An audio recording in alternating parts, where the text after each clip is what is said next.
so let's do this. All right, let's look at your pictures.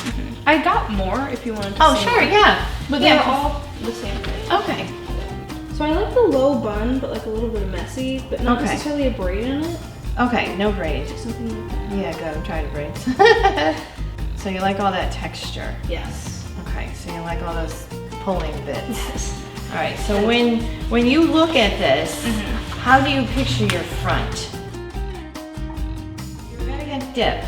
You know what I mean? When you go, like her layers seem a little bit shorter, but we'll go straight back. It's this blue, very glittery situation, so I wanted this to be the main focus, and everything else I'm gonna try to keep neutral. And Yeah, very that's simple. a great idea.